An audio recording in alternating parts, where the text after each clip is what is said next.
Let's go, Brandon. Let's go, Brandon.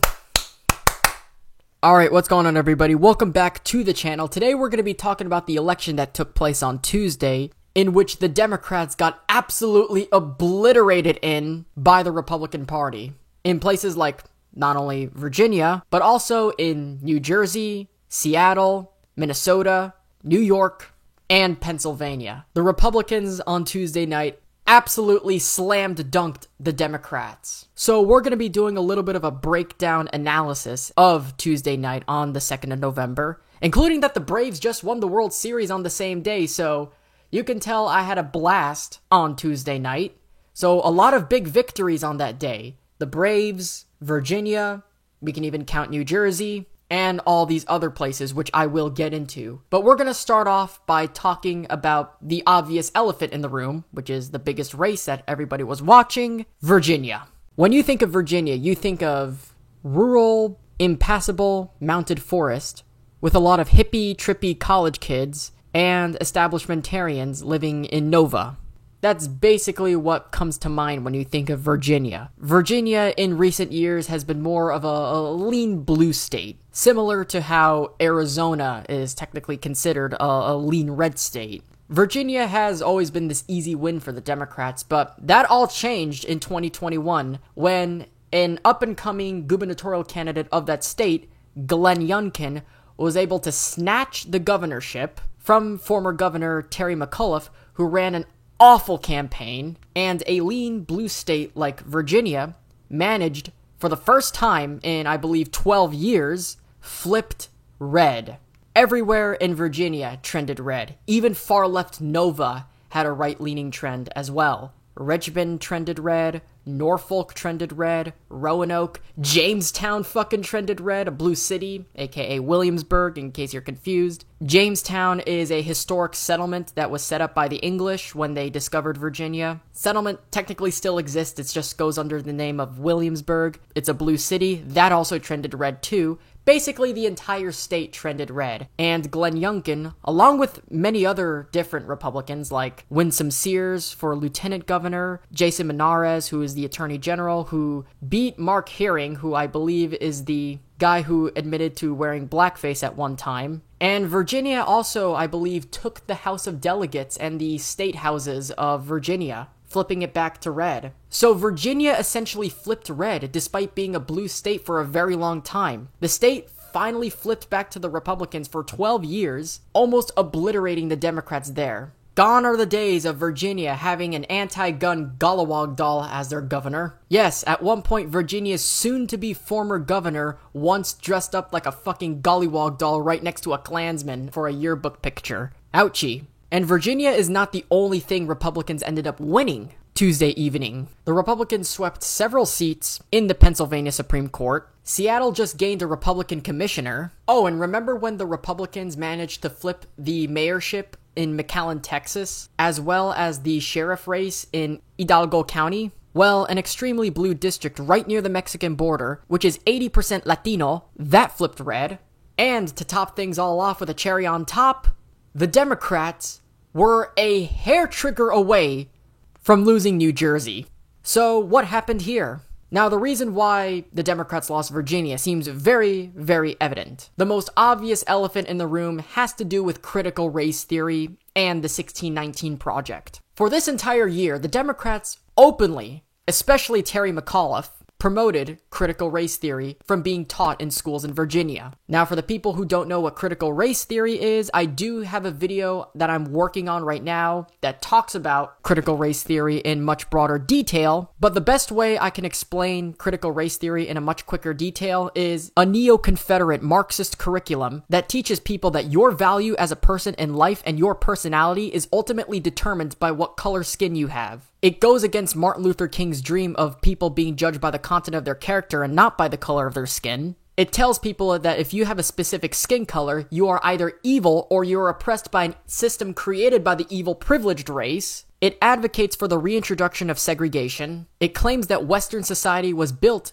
by whites and for whites, rigged specifically to make people of color feel as miserable and as guilty as much as possible. It claims that the European diaspora around the world are inherently racist and completely evil, and they cannot overcome their flaws. And when you dig into the 1619 Project, it claims that the United States was never founded in 1776, but in 1619 when the first slaves were brought to the Virginia colony. And that's how the US should be viewed, as an evil, oppressive empire.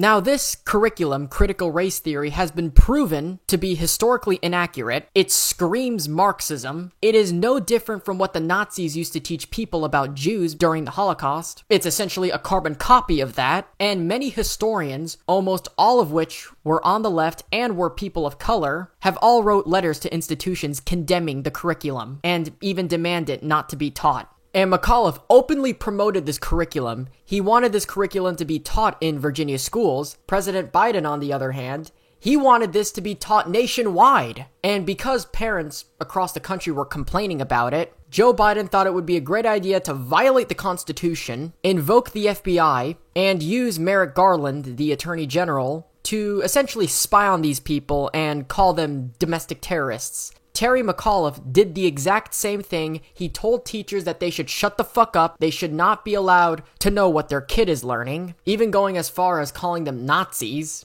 And with the crazy shit that was going on in Loudoun County, yeah, I'm pretty sure there's a reason why the Dems lost Virginia. And it's not just Virginia, again. It is pretty much every race. With the crisis going on in the southern border, a lot of southern districts in Texas that are close to the Mexican border, those flipped red. The far-left Antifa city of Seattle just got a Republican attorney general because his opponent was somebody who was anti-police. Speaking of which, in Minneapolis, another Antifa central city, the referendum to defund the police, that failed to pass. The people of Minneapolis, particularly the ones of color, all voted against the referendum to abolish, or in the case of Ilhan Omar, dismantle the Minneapolis Police Department. A Democratic socialist tried to run in the city of Buffalo, but was ultimately defeated in a landslide by a write-in campaign of the incumbent who campaigned against socialism.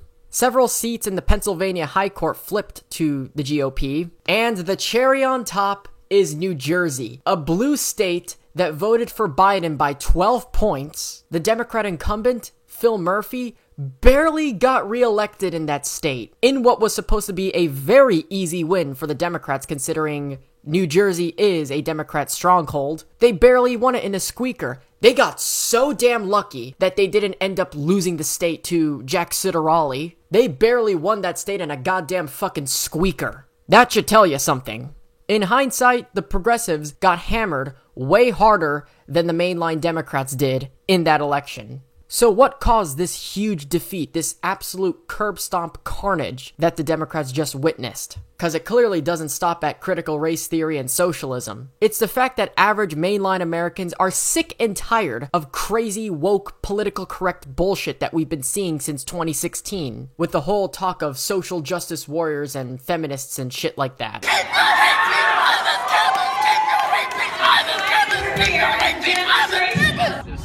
You thought that was adorable. You didn't think about like the pillaging of the like continent of Hawaii. Humongous what? Humongous what? Humongous what? Humongous what? This person just sexually harassed me. Quick point of privilege. Quick point of personal privilege.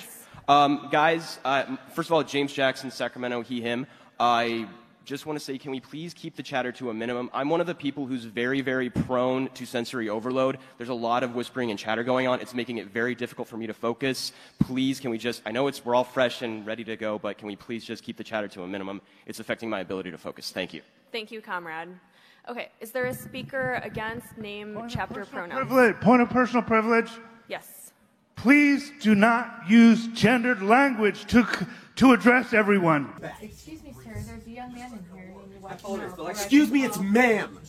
It is ma'am. I can call the police if you'd like me to. You need to settle down. You need to settle down and mind your business, okay? Ma'am, once again, ma'am. Fuck off! Fuck off! Slash his throat! Every fucking Republican! Suck my fucking balls! Say that one more time. Republican throats! Slash fascist throats! Death to fashion! Eventually, you were going to see mainline average Americans push back against the bullshit the Dems were doing, pushing the Overton window to the left, pandering to the far left, embracing progressives who don't even belong into their party, and Christian Walker literally said it best. The lesson from today is that Americans don't give a damn about, quote, pronouns and pretending you're oppressed. We're ready to get back to freedom, good economy, and sanity. That tweet completely summed up the loss that the Democrats endured on Tuesday. You got a party full of cronies, establishmentarians, and warmongering boomers that nobody likes, who pretends to care about issues when in reality they don't really give a damn about issues. They constantly nonstop pander to the leftoids, making the same far-left claims that are unpopular nonstop, alongside socialists who keep getting muzzled and are raising a fuss. They are just as hated, if not even more hated, than the establishmentarian shills that control the DNC. They claim that they want to defund the police. They claim that they want to ban assault weapons. They claim that they want to abolish ICE. They claim that they want universal health care to increase our taxes. They claim that America is systemically racist, ignore basic biology, and they blame all of their problems on people like Joe Manchin and Kyrsten Sinema doing their own job. That's ultimately what it boils down to: dysfunction. They claim that their policies are very popular, despite the fact that they get curb stomped in every single election, because the average American completely rejects progressivism, they reject socialism, they reject globalism, and on top of that, the average American completely rejects wokeness. Wokeness, political correctness, and progressivism is not popular amongst the average American. Trust me. There is a very good reason why Bernie Sanders got obliterated by a centrist, senile, unpopular fuckshit. He lost 9 states on Super Tuesday. It was very evident from the beginning that he got knocked out. And if the Democrats keep adopting Bernie Sanders-like policies and start sounding more and more like Bernie Sanders, they are going to see more defeats like this. And this is why they just lost on Tuesday as well. Critical race theory technically is far left when you really think about it. I mean, the curriculum screams Marxism and is derived from Marxism. And now, instead of autopsying their party, switching their messaging, and kicking the people out that caused them to lose in the first place, the left are now pointing fingers at each other. You have progressives like Ilhan Omar, Cori Bush, Rashida Tlaib, and AOC blaming Joe Manchin, Kyrsten Sinema, and even Nancy Pelosi for their Tuesday night loss. You have mainline Democrats who are blaming progressives, and you have the legacy media blaming their loss on Virginia on white supremacy. There are some variables that are moving in the right direction at this point. And the exit polls showed that which was interesting, that the coronavirus, or that the virus, it was a very low non-importance to many of the voters there. It was education, which is code for white parents don't like the idea of teaching about race. And I mean, unfortunately, race is just the most palpable tool in the toolkit. It used to be of the Democratic Party back in the day when there were Dixiecrats, and now of the Republican Party. It just is powerful. Let's be clear. Some of it was dog whistle. Yeah. Right? Some of it was dog whistle racism. 1000%. Sure to not give I think we also see the enduring power of the culture wars, and the Republicans are better at playing this game because it's essentially white identity politics. That works for Republicans. We saw it in 2016, and we're seeing it in some of these races now, particularly in the McAuliffe race with the CRT issue in education. Yeah, just because parents are upset about kids learning Marxist racial Scientology at schools doesn't make them Nazis or white supremacists. I mean, if the Republicans in Virginia were white supremacists, they're doing a really bad job at being them. I mean, Virginia just elected the very first statewide elected black woman as a lieutenant governor, and they're still calling the people who voted for her Nazis. At this point, 2022 just can't come any sooner. We're already in the beginning of November, and it's just so close to the beginning of the year. And after what we saw Tuesday night, it really makes me pumped for what's gonna happen next year. Like, if the Republicans perform just as good as they did in 2021, in 2022, it's gonna be an absolute blowout. If both parties do exactly the same as they did this year for next year, I expect the GOP victory to be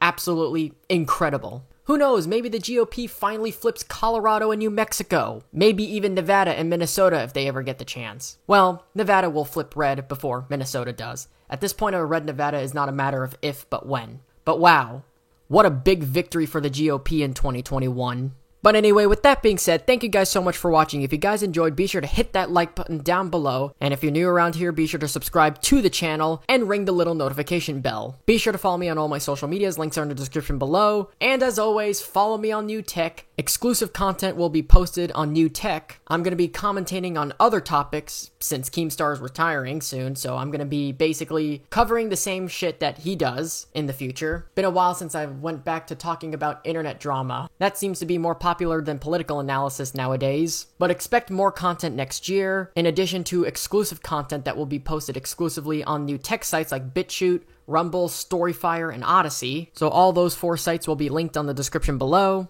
so be sure to follow me there and don't miss out. But anyways, like, subscribe, ring the notifications, and until then, take care, talk soon, and I'll see you guys in the next one. Peace.